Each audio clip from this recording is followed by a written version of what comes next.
14 फरवरी 2025, वर्ष का 5वां सामान्य सप्ताह, शुक्रवार। पहला पाठ, उत्पत्ति ग्रंथ 3:1-8। तुम्हें भले बुरे का ज्ञान हो जाएगा और इस प्रकार तुम ईश्वर के सदृश बन जाओगे। ईश्वर ने जिन जंगली जीव जंतुओं को बनाया था, उनमें से सांप सबसे धूर्त। उसने स्त्री से कहा, क्या ईश्वर ने सचमुच तुमको मना किया कि वाटिका के किसी वृक्ष का फल मत खाना? स्त्री ने सांप को उत्तर दिया, हम वाटिका के वृक्षों के फल खा सकते हैं, परंतु वाटिका के बीचों बीच वाले वृक्ष के फलों के विषय में ईश्वर ने यह कहा, तुम उन्हें नहीं खाना, उनका स्पर्श तक नहीं करना, नहीं तो मर जाओगे। सांप ने स्त्री से कहा, नहीं, तुम नहीं मरोगे। ईश्वर जानता है कि यदि तुम उस वृक्ष का फल खाओगे तो तुम्हारी आंखें खुल जाएंगी, तुम्हें भले बुरे का ज्ञान हो जाएगा और इस प्रकार तुम ईश्वर के सदृश बन जाओगे। अब स्त्री को लगा कि उस वृक्ष का फल स्वादिष्ट है, वह देखने में सुंदर है और जब उसके द्वारा ज्ञान प्राप्त होता है तो वह कितना लुभावना है, इसलिए उसने फल तोड़कर खाए। उसने पास खड़े हुए अपने पति को भी उसमें से दिया और उसने भी खा लिए। तब दोनों की आंखें खुल गईं और उन्हें पता चला कि वे नंगे हैं, इसलिए उन्होंने अंजीर के पत्ते जोड़ जोड़ कर अपने लिए लंगोट बना लिए। जब दिन की हवा चलने लगी तो पुरुष और उसकी पत्नी को वाटिका में टहलते हुए प्रभु ईश्वर की आवाज सुनाई पड़ी और वे वाटिका के वृक्षों में प्रभु ईश्वर से छिप गए। प्रभु की वाणी।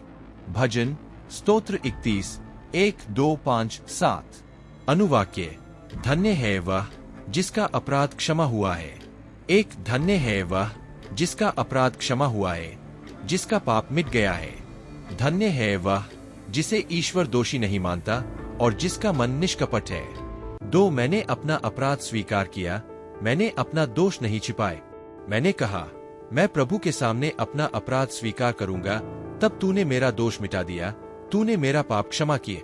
3 इसलिए संकट के समय हर एक भक्त तेरी दुहाई दे। बार कितनी ऊंची क्यों न उठ जाए, किंतु जलधारा उसे नहीं छू पाएगी।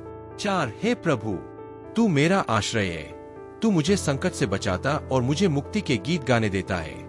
जय घोष। प्रेरित 16:14। अल्लेलुया। हे प्रभु, हमारा हृदय खोल दे जिससे हम तेरे पुत्र की शिक्षा ग्रहण कर सके। अल्लेलुया। सुसमाचार। मार्कुस के अनुसार पवित्र सुसमाचार 7:31-37। वह बहरों को कान और गुआंगों को वाणी देते हैं। यीशु तीरुस प्रांत से चले गए। वह सिदोन होकर और देकापोलिस का प्रांत पार कर गलीलिया के समुद्र के पास पहुंचे। लोग एक बहरे गूंगे को उनके पास ले आए और उन्होंने यह प्रार्थना की कि आप उस पर हाथ रख दीजिए।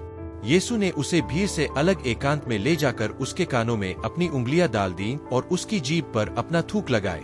फिर आकाश की ओर आंखें उठाकर उन्होंने आह भरी और उससे कहा, एफेता, अर्थात खुल जा। उसी क्षण उसके कान खुल गए और उसकी जीभ का बंधन छूट गया, जिससे वह अच्छी तरह बोलने लगा। यीशु ने लोगों को आदेश दिया कि वे यह बात किसी से नहीं कहें, परंतु वह जितना ही मना करते थे, लोग उतना ही इसका प्रचार करते थे। लोगों के आश्चर्य की सीमा न थी। वे कहते रहते थे, वह जो कुछ करते हैं अच्छा ही करते हैं।